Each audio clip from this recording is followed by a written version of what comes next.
हम लोग जब पढ़ते थे तब देखते थे कि कांग्रेस का राजनीति में अपराधीकरण हम सुनते थे,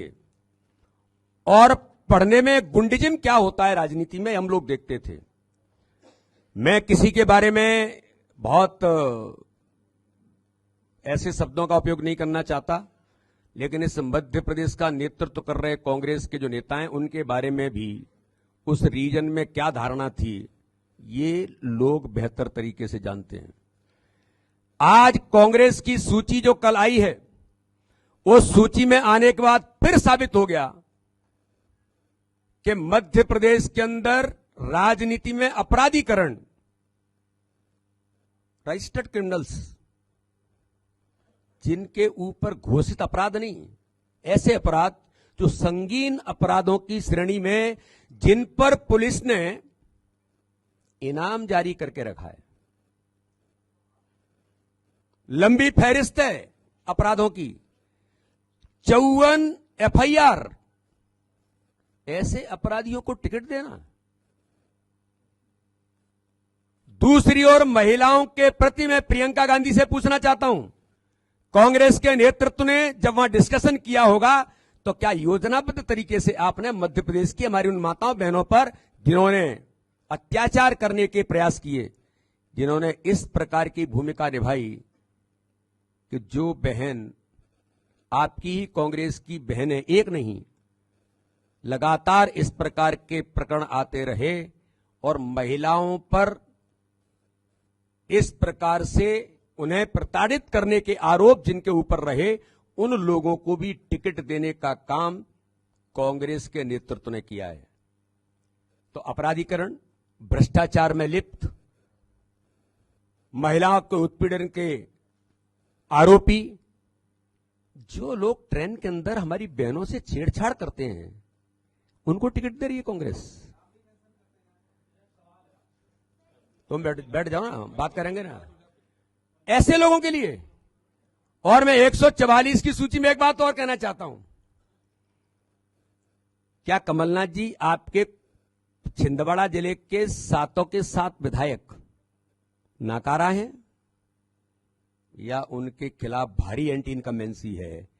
या केंद्रीय नेतृत्व को कमलनाथ जी आप पर विश्वास नहीं है कि छिंदवाड़ा की एक भी सीट डिक्लेयर नहीं कर पाए आप? तो यह भी साबित हो गया है कांग्रेस अब हार की डर के कारण से अपराधियों को, इस प्रकार के लोगों को टिकट देने का जो प्रयास कांग्रेस ने किया है, ये अत्यंत दुर्भाग्यजनक है। और एक तो कांग्रेस के नेता मिस्टर बंटा ढार तो पहले ही थे, और अब तो कांग्रेस ने सरकाने का भी काम कर दिया उनको,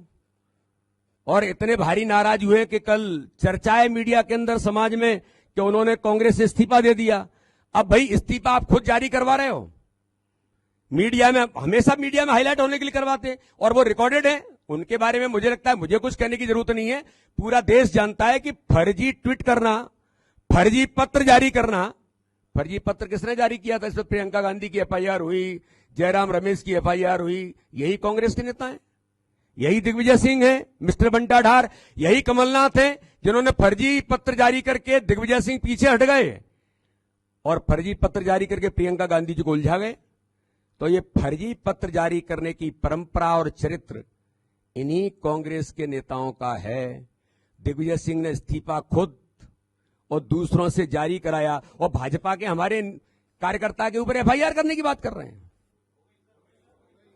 मैं वही तो कह रहा हूं कि ये योजनाबद्ध तरीके से मीडिया में कैसे आए, कैसे मेरी नाराजगी दूसरे एंगल से प्रकट हो। अरे भाई वैसे ही कह देते जाकर के,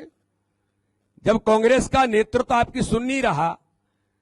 और अपनी नाराजगी आप किसी एंगल से जारी कर रहे हैं कि यहां पर लाइट मारेंगे और यहां जाकर के रिफ्लेक्ट होगी। अरे तो दिग्विजय सिंह जी आपका पुराना चरित्र है, आप तो लगातार यही करते रहे हैं, झूठ और छल कपट की राजनीति के, झूठ बोलने की आप तो मशीन हैं। तो इसलिए मेरा ऐसा मानना है कि इस प्रकार की चीजों से दिग्विजय सिंह, मिस्टर बंटा ढार जी, मध्य प्रदेश का कार्यकर्ता तैयार है, मैदान में उतर करके तैयार है। इसलिए अब इस प्रकार की चीजें कांग्रेस की सूची के माध्यम से भी बिल्कुल उनकी हार की खींच, और ये सब अब दिखाई देने लगा।